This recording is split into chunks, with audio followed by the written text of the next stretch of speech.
Vale, grabando aquí y en la mesa también estoy grabando. O sea que ya, Fenomenal. cuando tú quieras. ¿Arranco yo? Dale. Venga. Bueno, Antonio, ¿qué tal? Pues nada, estamos aquí con la entrevista de la semana y la verdad es que súper bien. Se Con nos ha muchas quedado lo de ganas la de empezar. semana, pero es la quincena. Mira que llevamos tiempo de haciendo y siempre decimos la semana, ¿eh? Sí, sí. Nos hemos mal acostumbrado. Yo creo Eso que es. quieres volver a hacerlo semanal, ¿eh? No, no. Bueno, yo quisiera hacerlo semanal, lo que pasa es que no me da ya más el tiempo para poder No, no hacerlo. puede O sea, ser, no puede ser. no, no, no. Oye, No ¿qué sé. tenemos por aquí hoy? Porque hoy, Pues hoy es tenemos un. para flipar, ¿eh? Sí, tenemos un pedazo de programa con Ignasi Pérez Arnal y Ujú. venimos a hablar de industrialización, Enrique. Toma ya. Anda que no hemos hablado veces de industrialización sin tener ni puñetera idea y al final hemos tenido que traer a alguien que sí que tiene idea para que Ujú. de verdad nos cuente las verdades del barquero, que se suele decir. Así que hemos traído a Ignasi. Pero antes de que entre Ignasi, tenemos que agradecer, por supuestísimo, a nuestros patrocinadores, a Musat y Ujú. a Nalanda, que son un apoyo que sin ellos sería muy, muy, muy complicado hacer todo lo que hacemos. Así que muchísimas gracias a los patrocinadores y por ese apoyo y por estar ahí detrás de nosotros. Muy bien. Y dicho esto, ¿qué te parece si dejamos de enrollarnos nosotros y invitamos ya que entre Ignasi? Venga, pues le doy. Pues muy buenas, Ignasi, ¿qué tal? ¿Cómo estás? Muy bien, súper contento de hacer un programa con vosotros. Pues imagínate nosotros, vamos, Fíjate, tío. felices y encantadísimos. Yo ya te conocía, pero nos hablamos muchísimo más cuando estuvimos en el País Vasco, en Donosti, en el Sí. evento de Donosti. Ahí tuvimos la oportunidad de hacer una mini entrevista, pero ya dijimos, oye, esto tiene que ser algo más serio y tenemos que hacer una entrevista como Dios manda. Y aquí estamos, para poder exprimirte con el tema de la industrialización, que yo no sé si hay en España alguien que pueda hablarnos más sobre este tema. Hombre, yo tengo referentes en España y hay mucha gente que trabaja muy bien en la arquitectura industrializada y en la arquitectura industrial y gente como Joan Pascual, como Pablo Cordero, como Juan Carlos Cabrero. Son nombres que todos hemos de tener en la lista porque cada Sí. uno tiene intereses distintos de otras maneras Pero yo creo que tenemos ya como un buen equipo de fútbol, para decir, en el Sí, hay país. bastantes referentes en España, la verdad es que sí. Pueden verlos.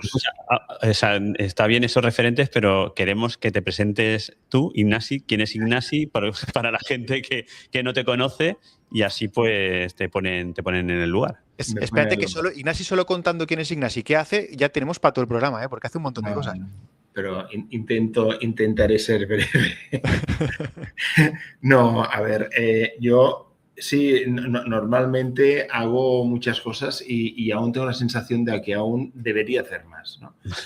Porque vengo para decir de una, digamos así, de una estirpe de arquitectos en su momento que aparecieron en Cataluña, que fuimos como una generación, nosotros le llamamos como épica o heroica, porque éramos una generación que no nos conformábamos solamente con hacer de arquitectos.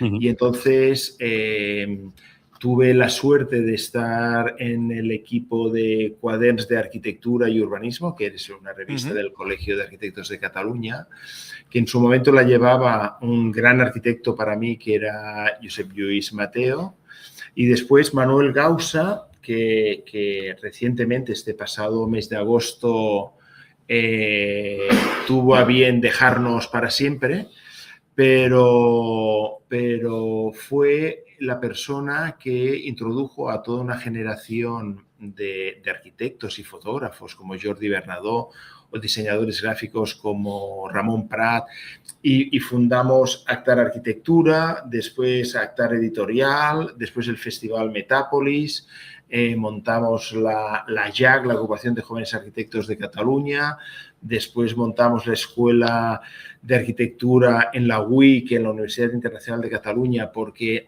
no estábamos conformes con lo que pasaba en la Escuela de Arquitectura de Barcelona, y eso que estaba como nominada entre las mejores, ¿no? Sí, casi siempre en la lista de las mejores escuelas europeas, pero aún queríamos más, ¿no? Y entonces hemos sido una generación, yo diría como inconformista, y siempre ligada a la innovación, siempre ligada a las nuevas tecnologías, a las nuevas maneras de entender nuestra profesión. Y yo, de hecho, para resumir, la mejor posición es decir que yo me autodenomino ex-arquitecto, ¿no? Y la de autodenominación de ex-arquitecto es porque, bueno, hay toda una razón de esto y sería muy largo explicarlo, pero es esta sensación de que no cumples con tu cometido como arquitecto delante de tu sociedad, ¿no? Y entonces, esto me pasó cuando hubo el tsunami que aplastó, para decir, Sri Lanka, India, Tailandia, no sé si recordáis, hace ahora era 12 años, y fue un día de San Esteban, que se celebra mucho después, es el día después de Navidad en Cataluña, y entonces, viendo aquellas imágenes casi como en directo por la televisión, te preguntas, ostras, Ignasi, tendrías que estar en Sri Lanka en 3 días para intentar ayudar, ¿no? Y esto, después de muchas vicisitudes, no pudo ser posible, y entonces pensé, pues Pérez, no eres digno de llamarte arquitecto, porque tu juramento de Hipócrates, que debería ser intentar dar refugio a los miembros de tu sociedad, no lo has podido cumplir, ¿no? Y ahora espero, con un nuevo proyecto que tenemos, pues a ver si puedo empezar a borrar el ex del ex arquitecto, ¿no? Pero es esto.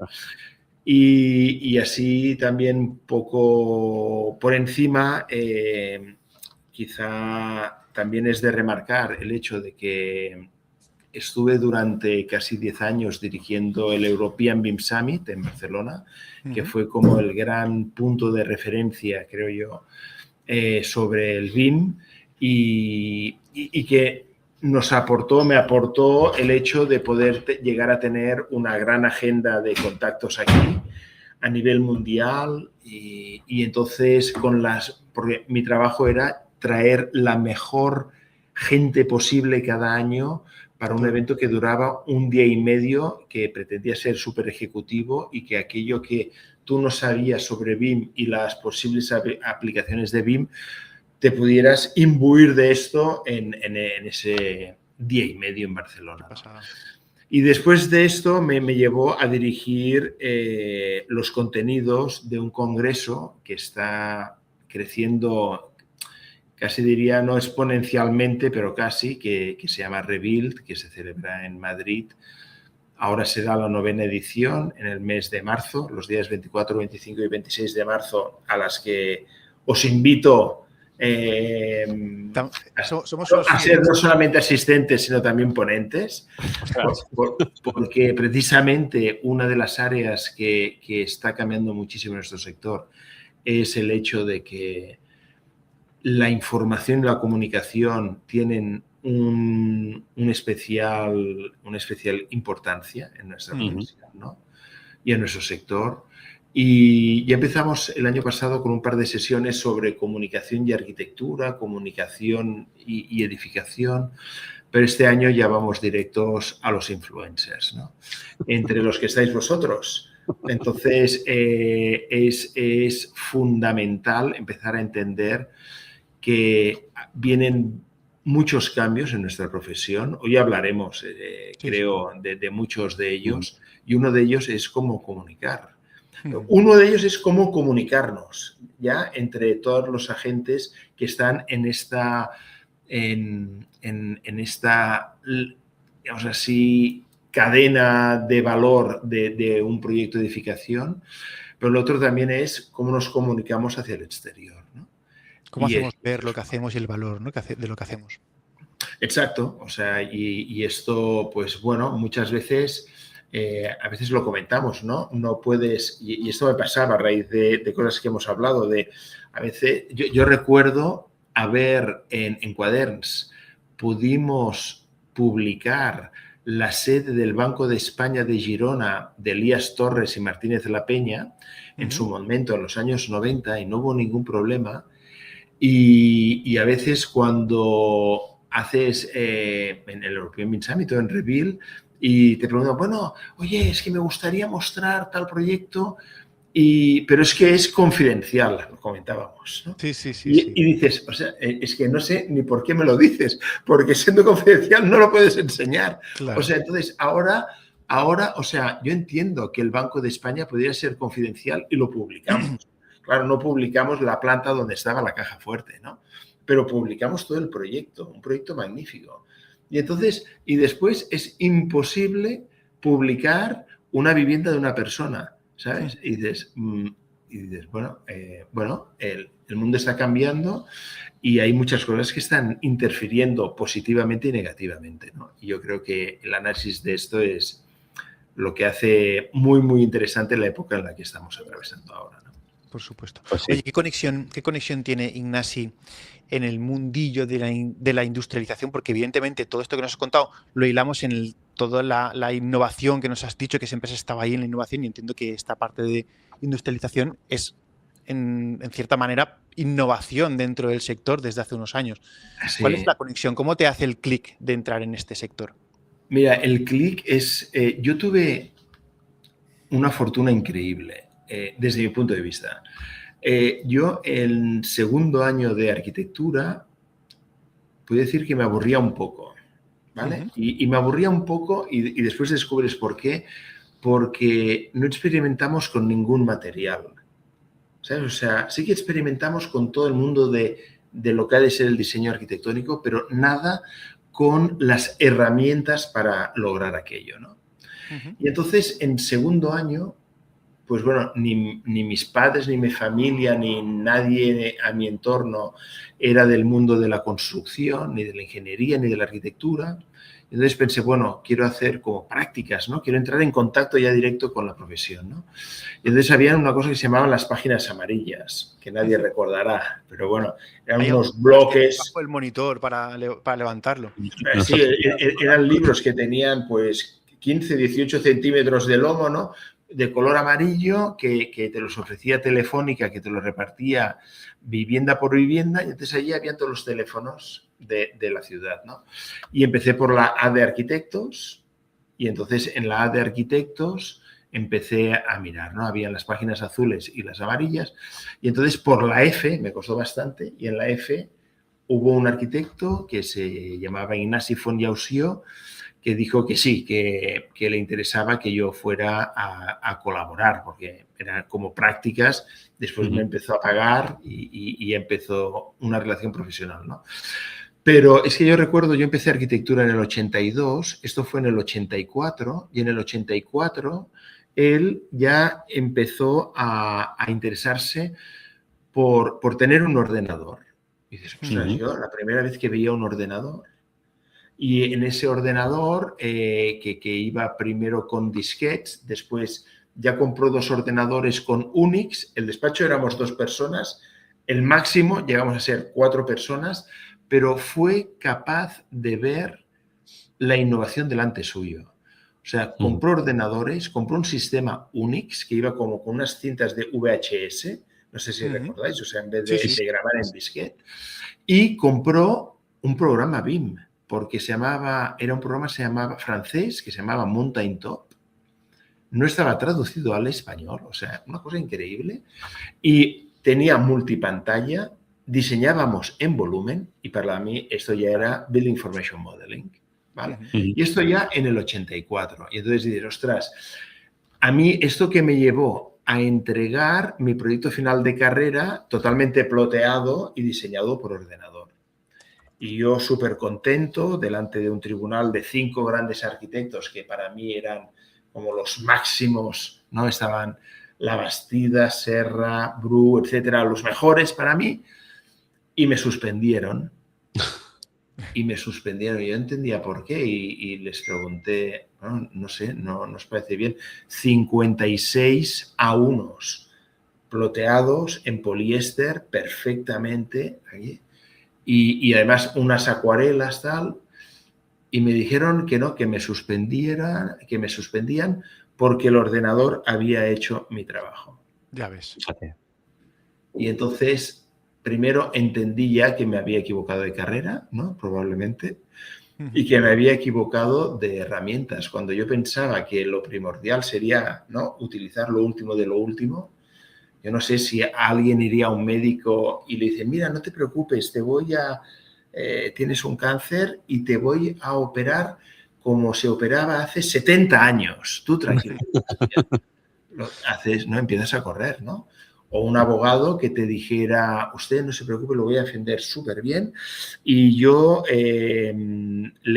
aprendí todas las leyes hasta 1970 y usted tranquilo, ¿no? Si han habido nuevas leyes, pues ya no sirven. No será un problema. Vale. Entonces me sentí así. Entonces contraté una amiga mía porque yo no quería utilizar ya más los Stadler y los Rotring y ella calcó en papel vegetal 56 a 1 y lo entregué y aprobé. Fíjate en ese momento ya vi que el problema era ser innovador, ¿no? El problema era ir un poco avanzado, el problema era estar conectado con otro mundo, estar viendo otras cosas que tú crees que son más eficientes, pero que el establishment no lo acepta, ¿no? Y entonces, en los años 90, ya estando en Quaderns de Arquitectura, yo llevaba 1/3 de la revista que se llamaba Quaderns Recerca, eso en castellano significa Quaderns Investigación, que además se dividía en 3 partes. Había nuevos instrumentos, que eran nuevos materiales, habían nuevos casos, que habían casos de estudio donde se tocaba asfaltos. Pues yo analizaba cómo se hacía un asfalto de un color, cosa que me fascinaba, ¿no? O un asfalto que ponías unas piedras y podía llegar a ser fluorescente y todo, una serie de cosas que dices, solamente con el asfalto es que puedes hacer 2000 cosas y era como esta ansia de mostrar lo que puedes llegar a hacer con estas herramientas. Y entonces después había una parte que se llamaba Nuevas Estrategias Urbanas, que era como también estas estrategias, estos instrumentos cambiaban o tenían la capacidad de cambiar nuestras ciudades, ¿no? Entonces, de allí colaboré en Quaderns, no sé, fueron 6, 7, 8 años más o menos. Y entonces una empresa que se llamaba Copperfield, es una empresa que cuando entré ya me encantó, ¿no? Tenía que ir un día a la semana, era aquello de ir ya como consultor, y eso era magnífico. Y entonces iba un día a la semana a una planta de fabricación de laminados metálicos y inventaron el hecho de que en vez de poner las fachadas metálicas con los raseles en vertical, se ponían en horizontal. Entonces, claro, las naves industriales por fin se veían algo bonitas, ¿no? Y entonces esta empresa creció muchísimo hasta llegar a hacer hoteles, edificios de oficinas, etcétera, hasta la gran hecatombe del 2007-2008. Pero con él aprendí un concepto que se llamaba naves en kit. Y hacíamos naves industriales, centros comerciales, observatorios astronómicos que tenían que ir a 4.500 metros de altitud en Chile y todos los poníamos desmontado dentro de un container con toda la estructura, todos los tornillos, todas las tuercas, todos los planos, todos los paneles que lo recubrían para que un equipo de montadores en ese lugar lo hiciera. Hiciera esto o un centro de convenciones en Suiza o un shopping mall en Grecia. Entonces dices, ostras, a mí me encantaba exportar edificios, enviar edificios para montar. Y esto en arquitectura, pues claro, se me veía cuando lo comentaba con colegas, pues se veía como que yo no estaba haciendo arquitectura. Claro. ¿No? Y dices, ostras. Entonces, bueno, es todo un problema que vas superando, ¿no? Y en ese momento tuve después la fortuna que en el 2003 un amigo pide hacer una casa montable dentro de una nave industrial para desmontarla y llevarla a la Feria de Barcelona, a un Barcelona Meeting, eso se llama Barcelona Meeting Point, que era como, digamos así, como una de las ferias inmobiliarias de Barcelona. Y estuve 6 meses. En 6 meses desarrollamos con un arquitecto que se llama Willy Müller, argentino, pero afincado aquí, grandísimo arquitecto, y yo me encargaba de la selección de materiales y de su, digamos así, de su valoración ecológica, porque este promotor había tenido una muy mala experiencia haciendo una promoción inmobiliaria, destrozando para él como un paraíso de bosque y unas lagunas y tal, y se quedó con tal remordimiento que el encargo fue hacer una casa que mientras la construyeras no molestaras ni a las hormigas. Este era el encargo. Uh-huh. Y entonces, ni a las hormigas nos hizo replantear totalmente cómo tenían que ser las cimentaciones, cómo se tenía que hacer ya más un montaje de casa, más que construir una casa, ¿no? Uh-huh. Y por lo tanto, además, esta casa se tenía que poder desmontar y sin molestar a las hormigas también. Entonces, hicimos una casa de 120 metros cuadrados, más unos 50 metros cuadrados de terraza, súper bonita, un diseño extraordinario, que estaba en la fábrica, la desmontamos, numeramos todas las piezas, se llevó en 3 camiones, en 9 días construimos la casa, pero la construimos preparada para entrar a vivir, en 9 días. O sea, la lavadora tenía, incluso hicimos un poco de escenografía, tenía ropa colgando de la puerta de la lavadora, como diciendo, oye, está así. Había una pizarra, pero que los niños dibujaran. La mesa estaba puesta, con las copas, los cubiertos, todo era como entrar para vivir. Y si nos hubieran dado conexión de agua y de bajantes, por de electricidad ya teníamos, allí ya podías vivir, ¿no? Pero lo fuerte es que cuando terminó en la semana se hicieron colas de cine para visitar esa casa. Fue extraordinario. Cuando terminamos la feria, esa casa se desmontó en 3 días. Uh-huh. Y se llevó a otro sitio que en otros 9 días se llegó a montar. Y así pasó 2 o 3 veces. Entonces, ya tu mecanismo mental ya es otro, ¿no? No es aquello de construir para siempre, sino era, oye, construir es para el momento, ¿no? Y entonces allí yo creo que fue el inicio de todo este periplo, ¿no?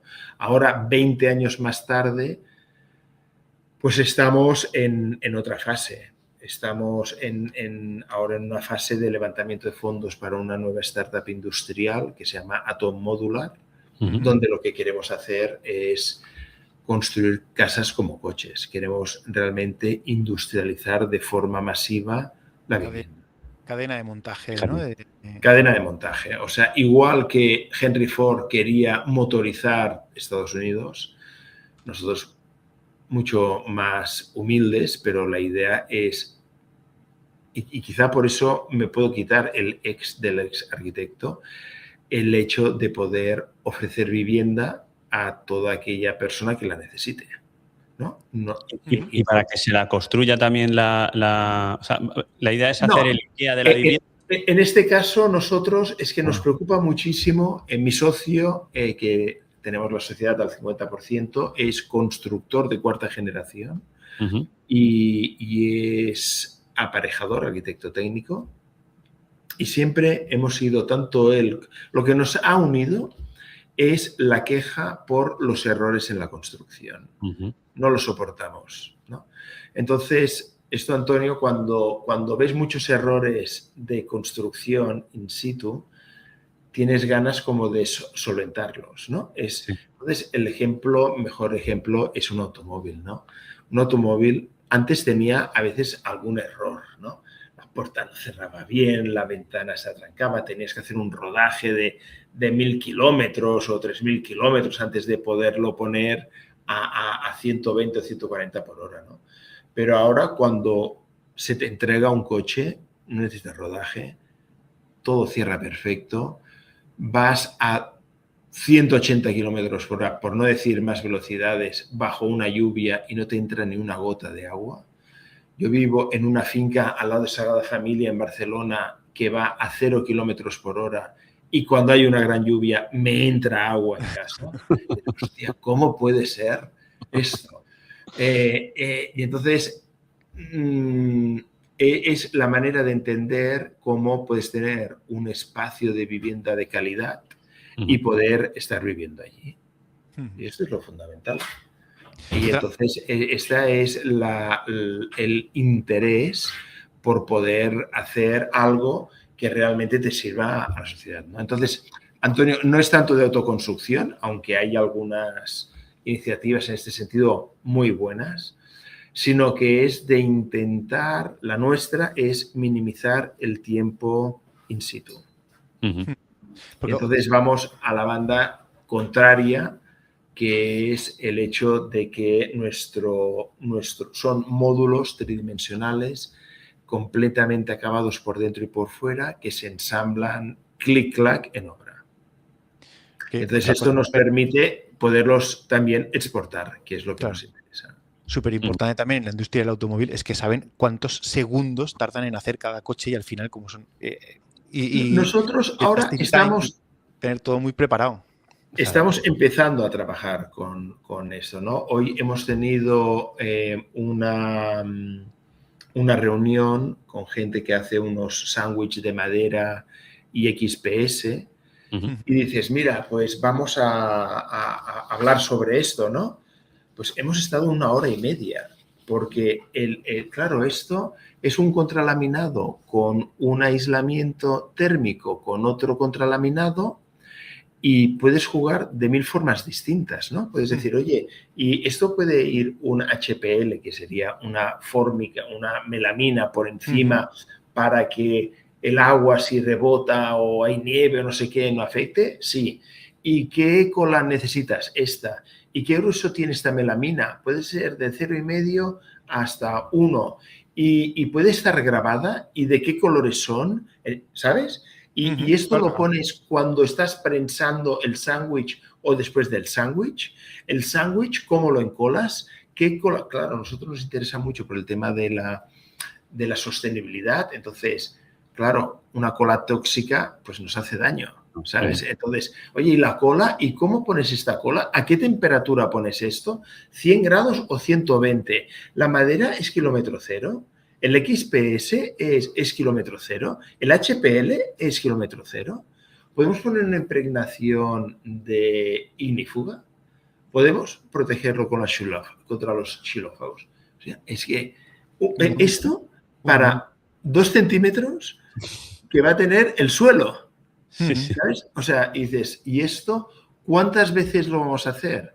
Y Roger encontró que una empresa que se llama Sekisui Heim en Japón decía en un texto que ellos habían medido que en un automóvil habían 30.000 elementos distintos, algunos repetidos, pero 30.000, y que ellos contabilizaban que habían 60.000 en una vivienda unifamiliar. Entonces dices, hostia, esto lo tenemos que hacer 60.000 veces. Cada uno. Ostras. De cada cosa.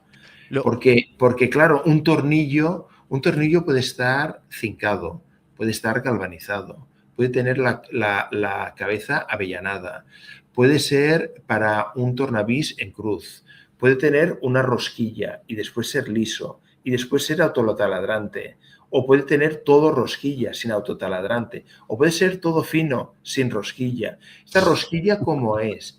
Este tornillo, ¿cómo? ¿Sabes? Demasiadas variables. Entonces, cada una de las variables estas, para nosotros, es importantísimo porque además jugamos con el peso. Y entonces, claro, ahora estamos empezando una tiny house, ha de pesar, junto con el remolque, menos de 3.500 kilos. Y ya no decimos ya 3.500 kilos, o sea, es que tendríamos que, ya decimos por 1.000, ¿no? Son 3.500.000 gramos, porque vamos al gramo. Y entonces, claro, cada gramo cuenta de estos 3 millones y medio de gramos. Claro. ¿No? Y entonces entras en otro juego, ¿no? Y para mí este juego es muy divertido. Además, cuenta el diseño, porque claro, un coche feo no te lo compra nadie. No se vende. ¿No? Entonces ha de ser un coche que ha de ser un diseño espectacular y además con un motor espectacular, que no hablaremos de motores, pero el motor de la vivienda ha de ser una cosa espectacular y después que todo el montaje, todo, ¿no? Sea así de potente, ¿no? Y a un precio contenido, yo también, un precio que sea ¿no? Que sea contenido también para el público en general. Claro, o sea, un coche, se dice, ¿no?, que un coche, si no estuviera industrializado, costaría entre 400.000 y 500.000 euros, ¿no? Uh-huh. Y es lo que cuesta un Lamborghini hecho a mano. Uh-huh. Claro, o sea, y vas viendo, ¿no? Nosotros en el equipo tenemos un arquitecto y un ingeniero que han trabajado en Jaguar, en Rolls-Royce, en Cupra, ¿sabes? Entonces ya tienen una mentalidad totalmente distinta. No son ni arquitectos ni ingenieros, o sea, utilizan un software que se llama SUS. Dominan procesos. Sí, es otra cosa. O sea, utilizan unos softwares para adecuar que la superficie, cuando la puerta o el capot cierre al milímetro exactamente igual, para que cuando ponen aquellas luces de fluorescentes seguidas no haya una distorsión de esto, ¿no? Y buscan esta exactitud, ¿no? Y dices, ostras, ¿cuándo buscaremos esto en una casa, ¿no? Es decir, oye, cuando entre el sol, oye, quiero que entre de esta manera el día 31 de junio y el día 31 de diciembre, ¿no? Para tener la insolación perfecta en el lugar que yo quiera. Es otra división, ¿no? Sí. Y a esto, si le sumas gente del mundo del ferrocarril y del mundo aeronáutico y del mundo de los transatlánticos, pues imaginaos digamos así, la fricada de equipo que tenemos, ¿no? Una pasada. Con el civil que has puesto del vehículo hecho a mano, estamos hablando en 400.000, que es lo que cuesta a día de hoy una vivienda vale 400.000 euros ya ejecutarla. Si somos capaces de llegar a ese punto de industrialización y llegamos a bajar el precio de la vivienda, hablo hipotéticamente, ¿no?, a unos 50.000 euros, que es lo que vale un vehículo medio bien, jolín, pues sería una pasada. Hombre, es que tú mira el metro cuadrado de lo que cuesta un vehículo, ¿no? ¿Sabes? O sea, si se hace 5 por 2 más o menos, 10, ¿no? Y dices, oye, un coche de 20.000 euros te sale a 2.000 euros el metro cuadrado de coche, ¿no? Y 2.000 euros metro cuadrado de vivienda, pues vosotros sois grandes aparejadores de grandes arquitectos. Y dices, bueno, con 2.000 hago el parking, ¿no? Quizá. Sí. Lo bueno de este sistema también, y me da la sensación que tienes muchísimos y miles de elementos, como estabas comentando, pero una vez un elemento está resuelto, esta sistematización, ese ya te lo dejas aparte y ya funciona para todo lo demás, ¿no? Entonces ya se puede replicar y ya puedes empezar la fase de optimización. Ya funciona, ahora hagámoslo mejor todavía, ¿no? Y por ahí es por donde creo que va un poco el tema de la industrialización, ¿no? Esto es lo que a mí me preocupaba más, ¿no? Porque es normalmente un constructor que es como Roger, mi socio, ¿no? Decir, oye, muchas veces lo comentamos, ¿no? Tú haces un proyecto, este proyecto arquitectónico cumple la ley, ¿no? Además está avisado, etcétera. Utilizas un cuadro de precios, en el caso de Cataluña utilizas el ITEC, ¿no? El cuadro de precios TCQ del ITEC, que es un cuadro de precios normalmente que consideramos bajo de coste, ¿no? Pero es oficial, las cosas cuestan este dinero. Entonces, lo pones en una licitación y hay gente que se atreve a bajar un 30% el coste de esa edificación. Y dices, oye, o eliminas algo del proyecto, o eliminas algo de la construcción, o pasas o similar, ¿no? Aquello de decir, oye, esto se hará de esta calidad o similar. Pues si aquello costaba este dinero con esta calidad, si tú rebajas cualquier X%, has de rebajar la calidad, ¿no? Y entonces nosotros es por eso que lo que decimos es que queremos hacer viviendas clase Mercedes, que no es ni lujo, pero es alta calidad. Y queremos ofrecer un producto de alta calidad y que cuando las bisagras cierran perfecto, no te pillas los dedos, el cierre se abre cuando toca, no sé, o sea, paso a paso. Y entonces a mí una de las cosas que más me preocupaba era cómo comparar un material con otro, ¿no? O sea, te llega un comercial con otro material y dices, ¿cuál es mejor? ¿Qué material es mejor? Y ahora hemos llegado ya a la conclusión, estamos pariendo un selector multicriterio para elegir los materiales con inteligencia artificial para poner las ponderaciones donde toca, ¿no? O sea, un Excel que tenemos como de 25 o 30 columnas y desde características del material que nos interesan, ¿no? El primero es como Antonio dice, oye, el precio, pues vale, este es uno, ¿no? Pero es que después has de ver, bueno, ¿y si tienes mermas? ¿Y si te produces residuos? ¿Si has de recoger estos residuos? ¿Qué número de operaciones tienes que hacer para colocarlo? Etcétera. Y esto no es la manera habitual de contabilizar un material, ¿no? Y es aquí el gran reto que tenemos delante nuestro. Muy bien. Oye, si tuvieras que definir industrialización, aunque ya hemos estado hablando un montón de este tema, ¿cómo definirías industrialización? Y luego me gustaría también que pudiéramos hablar de la diferencia, que mucha gente tiene confusiones entre lo que es industrialización y lo que es prefabricación, ¿no? ¿Qué diferencias encontrarías y cuál sería la definición? Mira, la definición científica aún no te lo puedo dar porque hay muchas maneras. O sea, cuando hay una definición, hay mucha gente que que ya por encima de la mesa ya tiene el atrevimiento positivo, de decidir cuál es el grado de industrialización de un proyecto o de una parte del proyecto, ¿no? Entonces, hay un grado de industrialización que está definido por Reino Unido y es muy complicado. Tiene fórmulas, realmente, fórmulas matemáticas para desarrollar esto. Después hay Juan Carlos Cabrero, que hemos comentado antes, tiene una manera también de graduar este grado de industrialización, ¿no? Y para mí es otro. Para mí, una cosa está más industrializada o menos según el tiempo que lleva en obra. ¿Vale? Y lo defino en minutos, podemos llegar casi a segundos, en horas, en días, en semanas. ¿Vale? Vale. Meses y años. Entonces, cuando dices, oye, esta vivienda he tardado 1 año y medio en hacerla.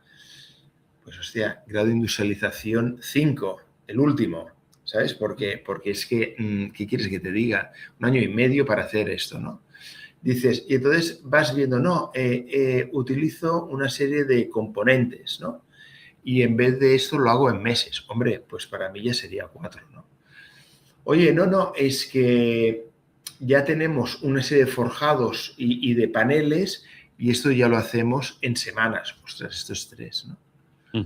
Y entonces dices, no, esto vamos poniendo distintos módulos y en días hacemos las conexiones y tal y lo hemos terminado. Y eso sería 2. Y entonces llegamos al de horas. Y al de horas significa que los módulos llegan completamente terminados por dentro y por fuera y solamente hay unas instalaciones clic-clac. Y esto se hace en horas. Y entonces esto ya para mí es un grado de industrialización o no. Entonces, cuando preguntas ¿qué es la construcción industrializada? Para mí, claro, hay gente que dice, no, si un ladrillo es un elemento industrializado. Y dices, bueno, sí, precisamente se hace en una fábrica. Claro. Y es un elemento industrializado. Pero este elemento, el resultado, es exactamente igual que hace 6.000 años que estuve indagando un poco, me dediqué a buscar cuál fue el primer ladrillo en nuestra civilización. Y el primer ladrillo en nuestra civilización es de los sumerios de hace 6.000 años. Además hacían unos ladrillos súper bonitos, si los buscáis, que estaban pintados por el autor del ladrillo. Hostia, que era la marca del ladrillo, ¿no? Y dices, esto es una pasada, ¿no? Entonces, dices, pero bueno, el ladrillo ahora está industrializado si haces muchos por hora o por minuto, pero la forma es exactamente igual y la puesta en obra es exactamente igual. Sí. Entonces, para mí la industrialización no es tanto de los materiales, sino de los procesos. ¿Vale? Entonces, para mí, una construcción industrializada es que tenemos el máximo número de procesos industrializados, concatenados. Y entonces esto, para mí, es la gran diferencia. Y la pregunta a la que hacía referencia es decir, ¿qué diferencia hay entre prefabricado e industrializado? Pues yo creo que la principal diferencia es la cultural. Si alguien me dice, es que vivo en unas casas prefabricadas de los años 70, y dices, tranquilo, las cosas se irán mejorando, podrás tener una vivienda normal al final de tu vida, ¿no? Como que el prefabricado es algo malo, ¿no? Es algo deficiente, un producto de baja calidad. Vives en una casa prefabricada, esto es prefabricado, es como, ¿no? Si dicen, incluso si te dijeran en una tortilla, ¿no? En unos grandes almacenes y la vas a comprar y dicen, tortilla prefabricada. Dices, hostia, esto es que no lo compro, ¿no? No compro la tortilla prefabricada. Y en cambio la industrialización culturalmente nos abre mentalmente a otros parámetros, ¿no? Una vivienda industrializada, dices, bueno, ya es una cadena, es una industria, una factoría que hace esto y sale este producto con calidad, ¿no? Y es una lástima que los prefabricados, que se hicieron grandes prefabricados, o sea, nosotros tenemos grandes... tenemos una ciudad, Badía del Vallés, que es, pensad que la ciudad está montada, o sea, con unos bloques y las calles se llaman calle Cataluña, calle Asturias, calle Cádiz, calle Galicia y tal. Y entonces cada uno de los bloques hace la forma, si lo veis en planta, es la forma de España. Es alucinante. Entonces, claro, ¿qué pasó? Que en ese momento no había un código técnico de edificación que te dijera que tenía que haber una garantía de X años para aquella edificación y que tenía que haber aislamiento térmico y acústico. Eso es lo único que falló, porque si realmente se hubieran hecho de esta manera, serían grandes espacios para vivir, ¿sabes? Y este fue el problema. Entonces, el prefabricado ha quedado de alguna manera como denostado, ¿no? Entonces dices, oye, no, es estructura prefabricada. Pues esto lo entendemos, mira, pues una vigueta prefabricada, pues mira, qué bien, ¿no? Pero claro, cuando dicen una vigueta industrializada, dices, ostras, esto ya es otra cosa, ¿no? O sea, está preindustrializada o, prefabricada, pero en esta industrialización ya se ha pensado dónde se va a colocar, la logística, va a tener otros atributos que la prefabricación en sí, desafortunadamente, desde mi punto de vista, no tiene, ¿no? Es una pena. Al final, desde la prefabricación estás controlando los procesos mucho más dentro de unos espacios mucho más controlados. Lo que pasa que es esa percepción que dices tú, efectivamente. Antonio, di. Y además que se ve como la vivienda tradicional, sí que es verdad que a día de hoy aún se ve como una vivienda de mayor calidad, o por lo menos lo que el público en general es lo que sigue captando. Y yo creo que gracias a espacios como Reveal, todo eso tiene que al final llegar al cliente y hacer que cambie. Porque, bueno, no hemos hablado de esto, pero luego hablaremos, no sé si hablaremos también, el problema que tenemos ahora mismo en este país es una falta de mano de obra especializada que nos lleva a no poder seguir construyendo como hemos construido estos últimos años y como bien has dicho, venimos construyendo hace muchos años. Llevamos construyendo igual durante muchas décadas y muchos cientos de años. Pero, Ignasi, queríamos preguntarte una cosa y es, bajo tu punto de vista, ¿qué papel juega la arquitectura y, en nuestro caso, la arquitectura técnica en los procesos industrializados? Porque hay mucho, ¿no? Te ríes porque... ¿Qué va a ser de nosotros? Sí. ¿Qué va a ser? Mira, puedo responder porque, claro, ahora ya entras en la crítica feroz de la profesión, ¿no? Yo creo que el arquitecto de calidad y el arquitecto técnico de calidad y los técnicos de calidad en el proceso constructivo nunca van a desaparecer, porque tampoco es aquí decir, oye, ¿qué pasará cuando los coches sean eléctricos? Bueno, pues hay un X% de eléctricos, un tanto por ciento de híbridos, otros de gasoil, otros de gasolina y alguno de hidrógeno, nunca es todo o nada, ¿no? Pero yo, si os soy sincero, nuestra profesión va a desaparecer. Fíjate. Y va a desaparecer porque no vamos a saber integrarnos en lo que está viniendo. Y esta es una lástima. ¿Cómo no desaparecer? Pues, por ejemplo, en nuestro modelo de negocio, si un arquitecto y un aparejador tienen en la cabeza de qué manera poder industrializar, se informan y se forman en temáticas como Lean Construction, como logística, como cómo tratar a tus empleados, porque hasta ahora, ¿no?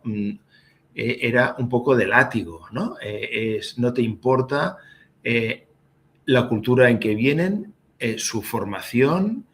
De hecho, si seguimos damos por buenas las estadísticas del Instituto Nacional de Estadística, muere un operario de construcción cada 2 días. Y no ocurre nada en nuestra profesión, ¿no? Yo, claro, esto para mí es inadmisible. Para mí es inadmisible. Entonces, ¿cómo cambiar esto? Pues estos profesionales ya no han de estar en la obra, han de estar dentro de mi fábrica. Y dentro de mi fábrica es la concepción totalmente distinta. De cuando tú diseñas, pues sí que es bonito aquel detalle y tal, pero vas a tener que rellenar aquel Excel multicriterio para ver si esto cumple o no cumple. ¿Vale? Porque aquel detalle que muchas veces pone incluso en peligro, ¿no? La misma construcción, la misma manutención o mantenimiento, la misma operación de aquel edificio, a veces lo aplaudimos como, ostras, qué bonito, tal. Ya, pero es que la ventana no se puede abrir ni se puede limpiar y necesitas una grúa, alquilarla cada 2 meses para que un tío venga y limpie aquel plafón de vidrio que está a 8 metros de altura, ¿no? Pues es como que no tiene sentido, ¿no? Un poco. Siempre habrá gente interesada en arquitectura de este tipo y en construcción de este tipo, ¿no? Pero yo creo que a mí me gusta muchísimo la acepción anglosajona de building engineer, que durante unos años fue posible, de hecho mi socio es ingeniero de la edificación, ¿no? Ingeniero de edificación. Y es aquel profesional que sabe de su profesión, pero de la construcción, building, pero de la ingeniería que supone esta construcción, esta edificación, ¿no? Entonces, yo creo que todos hemos de empezar a ver esta posibilidad como algo que puede llegar a ser definitivo en esa sociedad, ¿no? Porque yo creo que podemos ponernos de acuerdo que la construcción tradicional y convencional hasta ahora nos ha llevado a un problema. Nosotros vamos a hablar más tarde, según me ha dicho Antonio, ¿no? Sobre la falta de mano de obra cualificada, ¿no? Pero es que aún tenemos una falta mayor, que es la falta de vivienda. O sea, tenemos escasez de vivienda en nuestro país, ahora cifrada en unas 170.000 unidades al año, con un déficit de 800.000 viviendas, ¿no? Y uno podría decir, oye, si miramos las estadísticas, año 2005, 2006, 2007, llegamos a construir entre 800.000 y 900.000 viviendas en un año. Pero es que ahora este tejido ya es inexistente. Después de 10, 15 años, rompió el tejido. Claro. Aquel tejido ha desaparecido totalmente. Y entonces la gente se tuvo que espabilar, ¿no? Si no había pintor, no necesitas pintores, pues este ha pasado a otro sector. Si no había gente esgrafiador, ha pasado a otro sector. Si no había un tío ascensorista, pues ha pasado a otro sector. Y ha pasado así. Entonces nos encontramos con una falta de vivienda por un lado, falta de mano de obra capacitada por el otro. Entonces esto es el mix perfecto de tormenta perfecta, ¿no? Es decir, los planetas se están alineando para decirnos, oye, adelante. Yo creo que ha llegado el momento, ¿no? Entonces decíais, ¿qué va a pasar con esa profesión? Pues nos hemos de espabilar. O sea, aquel que es arquitecto, que desde que acabó la carrera nunca ha ido a un congreso, no digo de Reveal, a un congreso de lo que sea, durante sus 10, 20, 30, 40, a veces 50 años de profesión. Que son muchos. o 60 años de profesión, porque hay gente que acaba con los 20 y a los 80, ¿no? Frank Gehry ha muerto en plenitud a los, me parece que eran 92 años, ¿no? Y tenía los mejores proyectos de su vida ahora encima de su mesa. Entonces dices, claro, en el ámbito anglosajón, ¿qué ocurre? Pues que te has de certificar con 16 horas de algo cada año, ¿sabes? O sea, puedes haber ido a haber oído un podcast de comunicar, pues ya te sirve, pero necesito un certificado, un CPD, que le llaman ellos, para decir, oye, es que durante una hora he estado con esto, pues ya me sirve. Pues 16 de estos por año. Entonces, ¿qué significa? Que estás al día y que vas viendo lo que está ocurriendo, ¿no? Entonces, ¿qué necesitas? Pues si somos profesionales, realmente nos hemos de enterar y formar e informar de las nuevas herramientas que hay, y si lo hacemos, pues persistiremos y seguiremos existiendo.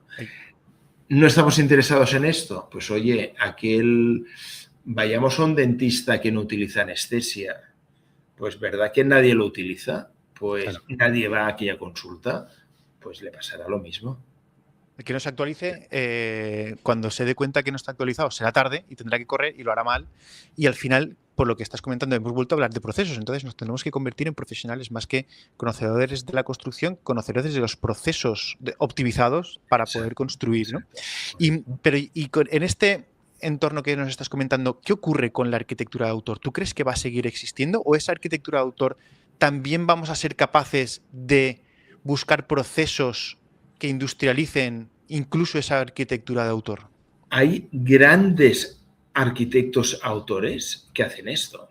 O sea, gente como Fran Silvestre, que conocéis muy bien, ¿no? Está en este ámbito. Pero es que yo recuerdo que mientras estudiaba arquitectura, y esto lo enseñaba a los profesores y me decían que era una bazofia, pero fue la vivienda pública que hizo Jean Nouvel, que se llamaba Nemausus, y fue un proyecto que hizo de vivienda industrializada utilizando solamente elementos de catálogo. Elementos de catálogo, como si fueras al Corte Inglés, ¿no? Las puertas estas, las tal, y todo así. Y entonces vas allí y dices, hostia, esto está en NIMS y es brutal. Estás y dices, es que esto es otro mundo, ¿no? Claro. Y esto lo hizo en los años... Si yo estaba en los 80, lo hizo en los años 80. Pero es que yo recuerdo un nombre, no sé si vosotros lo conocéis o no, que era Alejandro de la Sota. Sí, claro. Alejandro de la Sota era un arquitecto que utilizaba, él decía, por favor, a estudiantes, ¿verdad? Una frase así, ¿no? No utilicen libros de arquitectura, mírense catálogos de productos, ¿no? O sea, él ya, la arquitectura modular, sus planos ya eran en base de módulos, ¿no? Fernando Higueras igual, grandes arquitectos, ya hacían grandísima arquitectura precisamente utilizando estos prefabricados. ¿No? Y después la de autor-autor, que dices, ostras, pues, digamos así, Kengo Kuma, Sana, ¿no? Stephen Hall, son arquitectos que imprimen una arquitectura estupendísima de autor y la gente seguirá viendo y ojalá que siga haciéndose, porque es lo mismo que os decía, no es como en la ruleta todo o nada, o rojo o negro, es que también hay todos los números que hay allí, ¿no? ¿Sabes? Uh-huh. Y esto también pasa en la arquitectura y en la construcción y en la edificación.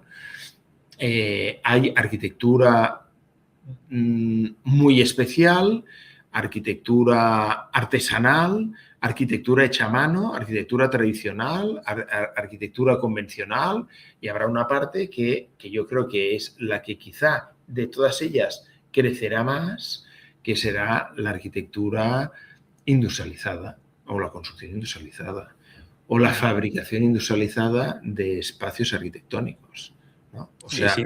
Esto de decir, ostras, ¿qué pasará? Pues seguirá existiendo. Lo bueno seguirá existiendo, ¿no? Oye, cualquiera de nosotros nos gustaría tener un bolso Hermès, un Louis Vuitton, una estilográfica Parker magnífica o un, no sé, o una pipa para fumar hecha a mano, ¿no? Y esto coexiste con lo mismo que puedes encontrar en un mercadillo en la plaza de un pueblo, ¿no? Y dices, oye, el bolso, pues hay otro. El bolso industrializado, a veces chino y hecho a mano, o hecho industrializado, ha eliminado Louis Vuitton. Pues en Barcelona las colas que hay en Louis Vuitton son bestiales. Yo siempre he sido de la opinión que va a ser, dentro de muy poquito tiempo, va a ser imposible que una persona normal, de poder económico normal, y además que va a ser hasta raro verlo, que se puedan hacer viviendas o que pueda vivir en una vivienda que no esté industrializada y que realmente esta arquitectura de autor va a ser algo, pues como tú dices, muy exclusivo, gente con ya mucho poder, y que va a ser un mercado nicho en el que realmente los pocos profesionales que queden especialistas van a estar en ese nicho y todo lo demás va a ser industrializado e imposible completamente que nadie pueda comprarse arquitectura de autor precisamente porque no va a haber gente que la haga. Es que no va a haber gente que la haga. Pero bueno, eso es un comentario mío, una lucubración mía. Antonio, pero no es lucubración. Yo conozco en Revil, hicimos un Revil Rehabilita en Sevilla y conocí una persona que me explicó de 3 empresas de instaladores que tuvieron que cerrar. O sea, no bajar el volumen de su trabajo, tuvieron que cerrar porque ya no tenían mano de obra. Claro. Es brutal que tú tengas trabajo y no lo puedas ejecutar. Y esto sea tan problemático como que tengas que llegar a cerrar tu empresa. Entonces, esta ligazón, o sea, entre formación profesional, universidad y profesión y oficios, tendríamos que repensarla totalmente. Yo creo, no pasaría absolutamente nada que durante 10 años las escuelas de arquitectura se cerraran. No pasaría absolutamente nada. ¿Vale? Y además, si veis las estadísticas de lo que factura un arquitecto medio en España, nos partimos de risa, ¿no? Entonces dices, en cambio, tenemos una necesidad de fontaneros, lampistas, instaladores, carpinteros. Gente que hace trabajos en altura, alicatadores. Bueno, y después otra cosa, que ahora al salirme en alicatadoras es otro punto, que es la construcción convencional. Yo nunca he visto una mujer llevando sacos de 20 kilos de cemento en la planta 6 de una construcción.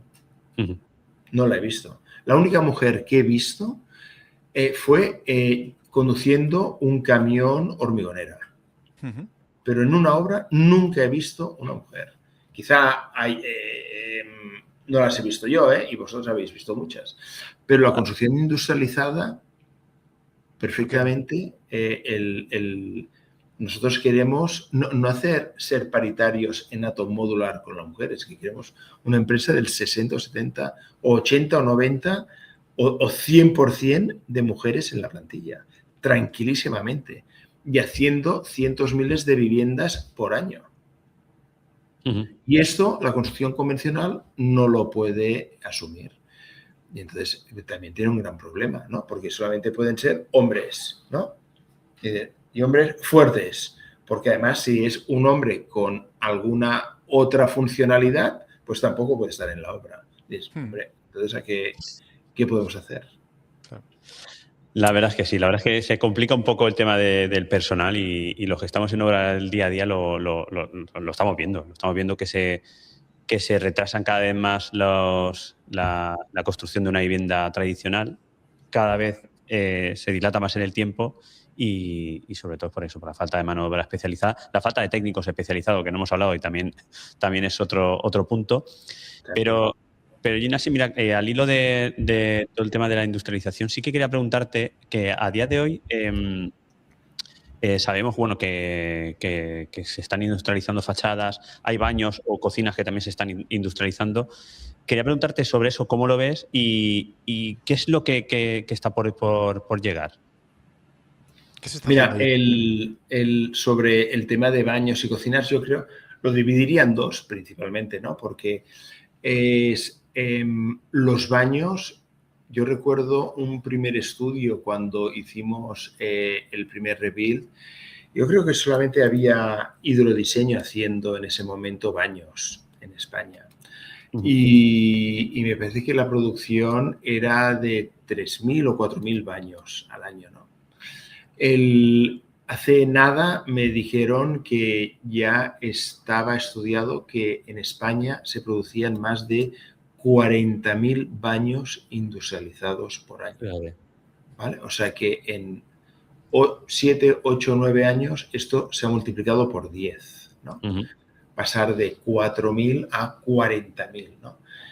Y yo recuerdo unas palabras de David Martínez, el presidente de Revil, que además era presidente de Aedas Homes, que es la promotora por antonomasia en España, ¿no? La promotora que hace más viviendas en España, que hace unas 5.500 ha entregado este año pasado. Y él decía que estaba obligando a su promotora a asumir, y esto os lo explico hace 3 o 4 años, a asumir pagar un poco más por baños industrializados, para empezar a probar qué pasaba, ¿no? Ahora, 3 o 4 años más tarde, Aedas ya no se plantea que un baño se haga a mano. Es que ya no se lo plantea. ¿Vale? ¿Por qué? Porque un baño tiene, si no recuerdo mal, 7 disciplinas distintas, ¿no? El pavimentador, el alicatador, el vidrio, el de las ventanas, el fontanero, lampista para ducha, baño, inodoro, el marmolista, piedra, etcétera. Carpintero. Llevo 6 y 7 carpintero. Y electricista. Y quizá me falta alguno, ¿no? Sí, el electricista, probablemente. Pero imagínate, 8 gremios distintos, ¿no? Quizá el alicatador puede ser el mismo que el del pavimento, pero muchas veces no lo es, ¿no? Sí, el alicatador es el alicatador. 4 metros cuadrados son 3 metros y medio. Entonces, dices, ¿esto qué significa? ¿Cómo organizas en una obra de 6 metros cuadrados 7 gremios distintos para que de forma simultánea ha terminado esto, venga aquí, ahora ha terminado, venga el otro, ahora ha terminado, ha de volver el anterior porque ha de hacer? Pues es normal. Nosotros en mi casa hemos hecho un baño de 7 metros cuadrados debe ser más o menos, y hemos tardado 6 semanas. 6 semanas para hacer, o sea, pon que hayan sido 7, ¿vale? Una semana pues por metro cuadrado. 1 metro cuadrado por semana, ¿vale? Y nos quedamos tan anchos. 1 metro cuadrado por semana. Y sufriendo. Porque... Bueno, sufriendo y mi mujer ya acordó de decir, y no os lo perdáis. Por suerte tenemos otro baño. Pero ¿qué pasa en las familias que solamente tienen un baño? Se están 7. ¿De verdad me decís que para cambiar un baño he de estar 7 semanas teniendo que, no sé, pagar cada vez que voy al baño, al bar, y pagar 1,5 € por un agua para ir al baño y volver? ¿O hacerme de un gimnasio para ir y volver y ducharme cada día allí? ¿Por qué no lo puedo hacer en casa? Hostia. Hay un tema, cuando se habla del tema de Aedas, que empezó con el tema de los baños, de las cocinas industrializadas y todo estos tipos de cosas. Claro, al principio es muy bueno que este tipo de empresas se hayan lanzado, porque claro, cuando el volumen de fabricación de estos elementos todavía no era muy alto, el coste era elevado, porque no había volumen. Pero ahora, gracias a esas empresas, sí que empieza a haber volumen y empieza a ser económicamente viable para otras más pequeñitas. Exacto. Y esto lo quiero hilar, el tema de la economía dentro de la industrialización, porque hay un factor que creo que es súper importante para que termine de despegar y para que termine a animar a promotores, a constructores a meterse en la industrialización, y es el tema de la financiación. Porque claro, una obra de construcción se financia en 95% de las ocasiones vía bancaria, y los bancos te pagan según lo que tú certificas que hay ejecutado. Pero en la industrialización vamos al revés. En la industrialización, cuando tú empiezas a ejecutar, prácticamente el 80% de los elementos están fabricados y tienes que haberlos pagado. ¿Cómo se soluciona esta circunstancia de la financiación de lo que tienes que pagar antes ni siquiera de poner una valla en el solar? Esta es una de las grandes preguntas, ¿no? El tema, hay algunas empresas que industrializan que lo que hacen es, hacen pagar al propietario, al cliente final, el material vital que puede sufrir subidas de precio para tenerlas antes ya almacenadas, ¿no? Y evitar esto. Pero en cuanto a la financiación de la obra en sí, ahora por suerte ya tenemos 2, 3 bancos que empiezan a entender la construcción modular, ¿vale? Banco Santander tiene lo que pasa, a veces Banco Santander tiene un producto que muchas veces en muchas oficinas los directores de oficinas no lo conocen. Ya. Esto has de hacer pedagogía, ¿no? Otro es Triodos Bank, que para proyectos de más de 2 millones de euros la construcción modular entra en este sentido. Y después es Arquia, la caja de arquitectos, que ha hecho un trabajo importante en este sentido, ¿no? El principal problema es el de la ley. Yo creo que no, en España algo que no tenemos bien es la facilidad de actualizar leyes. Podemos hacer casi como una ley nueva, parece, ¿no? Entonces, tenemos una ley hipotecaria, ¿no? Se llama Ley de Crédito Hipotecario Inmobiliario, que, tal como dice, crédito hipotecario inmobiliario. Por lo tanto, el inmobiliario es cuando una construcción está anclada a un terreno y, por lo tanto, esto significa que este anclaje hace perdurable para el resto de la vida que ese edificio esté allí, ¿no? Y antes de que esté allí no cuenta tampoco. Entonces, por ley, muchas aseguradoras o certificadoras, ¿dónde han de ir? Pues por ley has de ir al terreno, ¿no? Al emplazamiento de la obra. Y va allí el técnico y no ve nada y, por lo tanto, certifica que no hay nada. Entonces, claro, esto cambia cuando dices, no, es que en esa factoría se está haciendo lo que vendrá aquí, ¿no? Entonces, hay otra ley de hipoteca que la tenemos perfectamente asumida, que significa cuando las cosas se mueven, que es la ley de hipoteca naval. Y tú cuando compras un barco, pues hipotecas ese barco y cuando ese barco tú lo estrenas, al día siguiente puede estar en Mallorca y al día siguiente puede estar en Singapur. Y no pasa nada. Entonces, ¿por qué pasa algo cuando estamos hablando de edificación? ¿No? Entonces, este problema hasta ahora ha sido uno de los grandes problemas de la financiación de la obra en este sentido. En una última reunión del plan de vivienda de la Generalitat de Cataluña, en la presentación de los 50.000 viviendas en los próximos 10 años, hablaron con el Instituto Catalán de Finanzas de que están buscando, y atención al concepto, un método de certificación validado.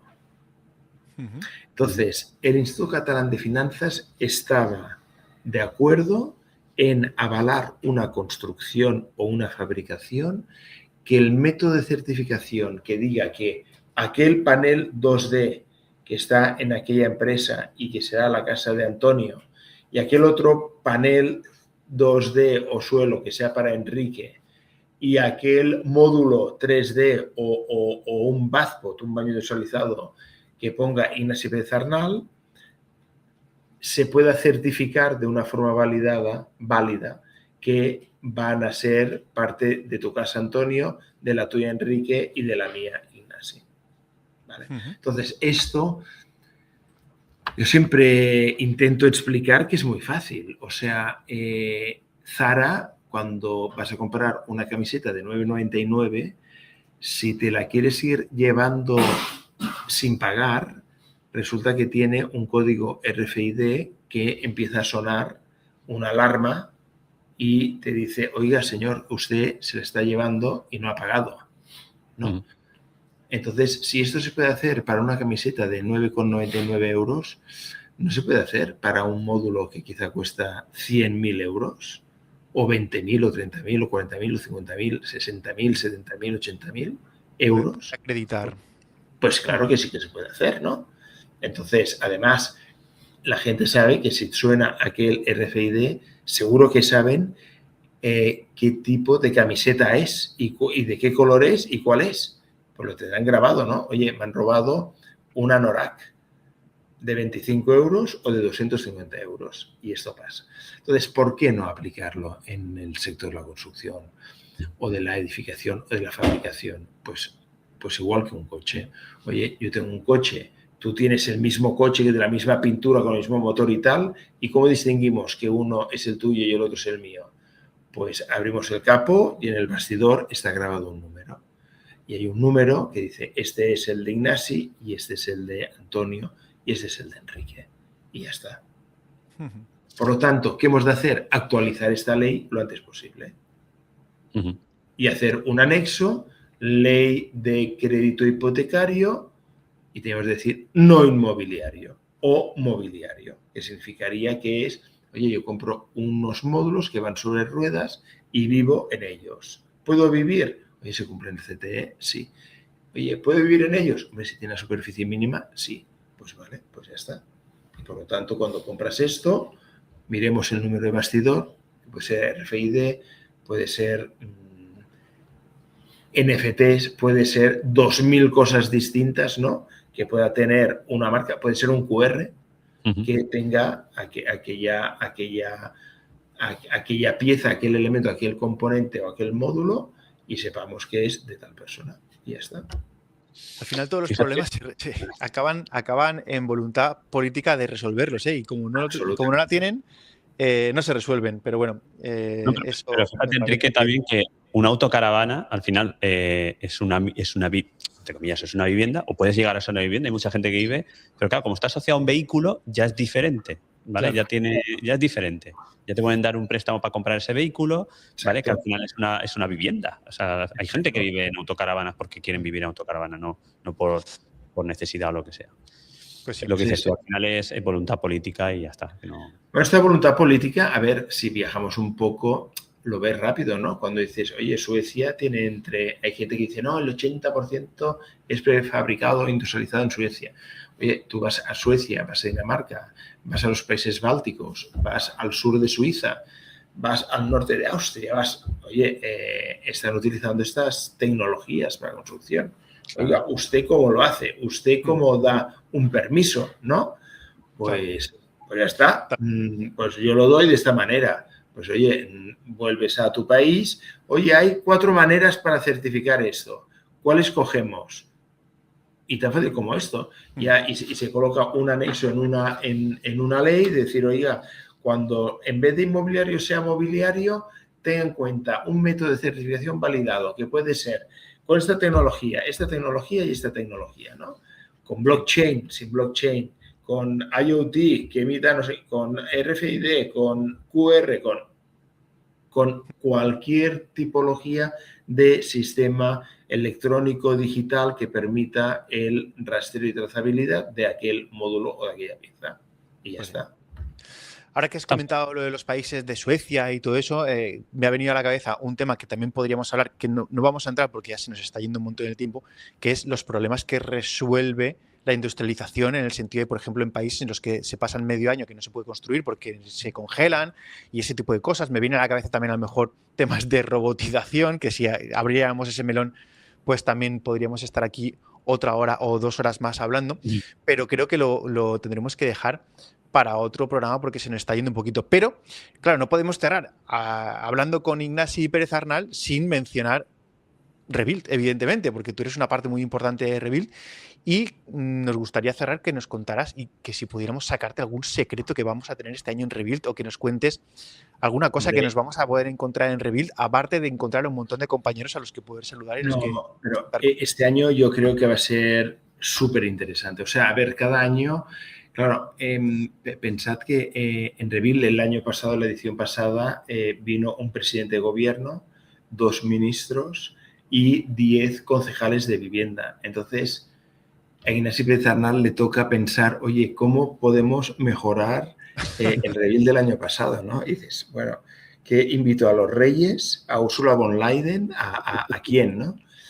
Entonces, bueno, por suerte ya tenemos confirmado un gran super speaker que es Marcos Ros, que es europarlamentario y es el forjador de este concepto que se llama New European Bauhaus, ¿no?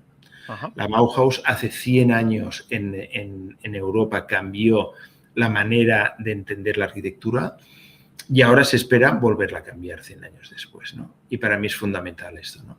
Y tenemos este europarlamentario, pero es que después, este año, el país invitado es Italia. Y entonces, Italia, claro, ¿a quién invitas cuando el año pasado se invitó a Maximiliano Fuchsas, a Carlo Ratti, a Stefano Boeri? Y dices, ostras, pues bueno, pues invitas a Renzo Piano y Mario Cucinella, ¿no? Y entonces vamos a tener esos, Renzo Piano por edad ya no viaja casi, ¿vale? Pero vamos a tener uno de sus socios partner en Revil, ¿no? Y de Mario Cucinella también, que son como los dos grandes estrellas allí, ¿no? Pero después vamos a tener arquitectos italianos que nunca, yo creo, han estado mostrando su trabajo aquí con unos proyectos magníficos. Y después lo que vamos a tener es muchísima construcción industrializada, porque tenemos un vertical de construcción industrializada, ligado también a un foro de viviendas de todo un día, y además lo hemos juntado con una parte, no podía faltar, la parte digital. Recordad que un poco Revil une 3 vectores, ¿no? O los cruza. Uno es la sostenibilidad, otro es la digitalización y el otro es la industrialización, ¿no? Entonces, cuando los cruzas estos en una matriz, digamos así, salen experimentos muy interesantes. Y entonces, tenemos un día dedicado a la parte de digitalización, que era hasta ahora era el BIM, y ahora la hemos cambiado o la hemos, digamos así, predomina la parte de inteligencia artificial. Y hacemos todo un día en el que la inteligencia artificial, desde el promotor hasta el mantenedor, puedes seguir dónde se puede ir aplicando esto, ¿no? Y vamos a tener unas sesiones magníficas. Y otra, que también vosotros que sois de la zona del Levante, claro, descubrí que una de las ferias más importantes en vuestro territorio se acaba de hacer, que era Cebisama, y entonces pensé, hombre, quizás es el momento de por qué no mostrar las capacidades que puede llegar a tener la cerámica en la construcción industrializada, ¿no? Entonces estamos haciendo un vertical, un eje, un bloque de sesiones magníficas sobre cómo la cerámica puede llegar a tener un papel primordial en la construcción industrializada. ¿En cuántos años crees que será habitual ver stands de robots en Rebuild? Así como ya se ven los de BIM, es lo más habitual, se empiezan a ver los de inteligencia artificial. Algunos hemos tenido. Antes no he podido resistirme, lo siento. No, algunos hemos tenido, ¿no? Y es interesante, porque yo lo que tengo muchas ganas es de cómo hacer en alguna feria, porque tuve la oportunidad de ir a Chile y ver una experiencia brutal, que la traigo también, y eso es una novedad brutal, que es en Chile se certifican las fábricas industrializadoras. Y entonces han hecho un catálogo de viviendas industrializadas. Y si compras, o sea, todo producto que sale de esas fábricas sale certificado como si fuera un coche, ¿vale? No necesita ninguna prueba de nada. Pero es que lo fuerte es que si compras una de estas viviendas, no necesitas permiso de obras. Anda. Ostras. Y esto es un gran cambio. Una revolución. Y esto es lo que vamos a tener que implantar en España. O sea, el hecho de que este producto es de tal calidad que no necesita un permiso de obras al uso. Entonces sí que puedes tener, oye, sí que necesita una revisión si urbanísticamente funciona, pero es que el producto Está certificado ya. De sobras lo que se pide, ¿no? Entonces, vamos a traer el que ha hecho posible hacer esto en la legislación de Chile.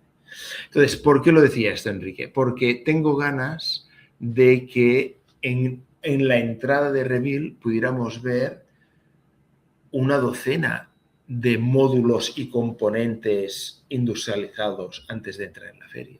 Esto me encantaría.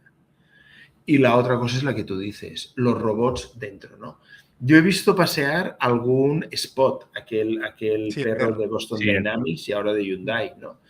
Pero y he visto algunos exoesqueletos, ¿no? Que Begoña López y la gente de Lignum Tech trajeron, ¿no? Pero yo creo que muy en breve hemos de encontrar drones que limpian paneles solares, hemos de encontrar destornilladores o máquinas de agujerear con IoT conectadas a una central digitalizada, que para mí esto ya casi es como un robot, ¿no? Es decir, o sea, yo cojo esto y ya sabe, oye, Ignacia ha cogido la taladradora 0.25, la ha estado utilizando durante 10 minutos y la ha colocado allí, ¿no? Y después el robot, que, claro, yo creo esta sonrisa que haces, Enrique, lo que quieres ver son autómatas, ¿no? O sea, o humanoides, ¿no? Es que se ven ya tantas cosas en vídeos y cosas de esas y digo, esto de verdad, vaya, ¿cuándo llegará todo esto? Claro. Vamos a ver, pero puede ser muy, muy interesante esto, ¿no? Y cada vez en aquello donde se pueda ver más valor, como en el 3D printing, que para mí es casi como una máquina robot, ¿no? Que va imprimiendo casas. No tiene forma de robot, pero oye, es una máquina que hace casas, ¿no? Claro. Para mí es casi esto, ¿no? Y esto es que estamos delante en una época de un interés absoluto, creo yo. Estamos a las puertas de un gran cambio en toda la arquitectura y construcción y espero que lo veamos, espero que los que estamos aquí lo veamos. Sí, seguro. Es súper interesante. Incluso veremos cosas que ni nos imaginamos ahora que veremos, creo yo. Seguro, yo creo que seguro. Yo creo que nadie hace 2 años pensaba en el impacto de la inteligencia artificial. No. Y ahora... hay gente muy reacia aún, o sea, y mira dónde estamos. Por eso, o sea, pero había gente reacia cuando yo estudiaba, había gente reacia a los ordenadores, como tú decías, luego había gente reacia al BIM, luego había gente reacia a industrialización, luego siempre va a haber gente reacia y el mundo sigue avanzando a pesar de esa gente reacia. Entonces, exacto. A pesar del reacismo, digamos así. Vamos. No, además también de encontrarnos en obra cuando, como bien has dicho antes, de que seguimos construyendo como hace 2000 años o hace un montón de años o 1000 años. No, hace 2000 años. Bueno, los ladrillos hace 6000. Pues fíjate, hace 6000 años. Y yo muchas veces lo digo en obra, digo, vamos a ver, digo, si siguiéramos haciendo lo de toda la vida, esa típica frase que te dicen, es que toda la vida se ha hecho así. Bueno, si siguiésemos haciendo lo de toda la vida, seguiríamos construyendo como los romanos, como los egipcios, y a día de hoy no queremos construir como los romanos o los egipcios, que en muchas ocasiones construyen mejor que nosotros. Pero bueno, la idea es... seguro, pero hay una lectura totalmente distinta también, ¿eh? Es, oye, en 6000 años un sector ha sido un sector que pone un ladrillo al lado de otro, ¿no? Así, durante 6000 años ha sido incapaz de innovar en poner 2 ladrillos a la vez. Es que no hemos podido ni innovar en esto. No, con mucho lenguaje más grande y ya está. Pero es al final un ladrillo. Este sector, Enrique y Antonio, ha de sobrevivir mucho tiempo. Pues es que yo creo que tiene los días contados. Pues sí. Bueno, Ignasi. Cierra que me vengo arriba, Sí, no, iba a decir. No, yo también. O sea, tenemos muchas cosas, pero bueno, no lo hablaremos aquí, lo hablaremos el día 6 de marzo nos vamos a ver. Que Ignasi es ponente en el Comunicar Talks. Nos va a contar estas cosas, vamos, de primera mano. Nos va a contar estas cosas y otras más que nos vas a hacer volar la cabeza. Y en mayo, es en mayo, ¿no? Sí, Revil lo tenemos en mayo. No, en marzo, 24, 25 y 26 de marzo tendremos Revil. Y a todos los que nos oigan están invitados, o sea, que contacten con vosotros y yo prometo facilitarles un pase VIP a todos ellos. Toma ya. Fíjate, ahí la ha dejado. Ahí lo he dejado. No, la verdad es que Enrique y yo de hace ya tiempo tenemos como el punto de encuentro por excelencia en el sector de la arquitectura y construcción y vamos todos los años. Es obligatorio para nosotros. Y es obligatorio, vamos allí, vemos a un montón de colegas, vemos las innovaciones que el sector nos está ofreciendo año tras año y la verdad es que disfrutamos un montón esos días. Muy, muy aconsejable, seas arquitecto, seas constructor, seas estudiante. Si eres estudiante, ves a Revit, no te lo dejes. Vamos, muy aconsejable. Pues dicho esto, dale tú. Nada, dicho esto, Ignasi, darte las gracias por estar esta tarde aquí con nosotros. Ha sido un programa que yo creo... Hay cosas que has dicho ahí que nos puede romper, que nos va a romper la cabeza, por lo menos a mí me ha roto la cabeza en varias cosas que has dicho, y esperemos que vayan llegando y ya lo veo más como una necesidad, no como que algo que tiene que pasar, que tiene que pasar. La industrialización tiene que llegar y tiene que llegar para cambiar el sector de la arquitectura y construcción para bien, sobre todo para bien y nada, y lo que he dicho antes, que estemos aquí para verlo. Seguro, yo creo que seguro estaremos aquí. Claro, nada, darte las gracias, Ignasi. Si quieres decirnos a la gente que quiera contactar contigo, por si se ha quedado con un poquito de ganas, ¿dónde pueden contactar contigo? Bueno, es muy fácil. Os doy un mail que es ignasi con s y latina .perez @rebuildexpo.com.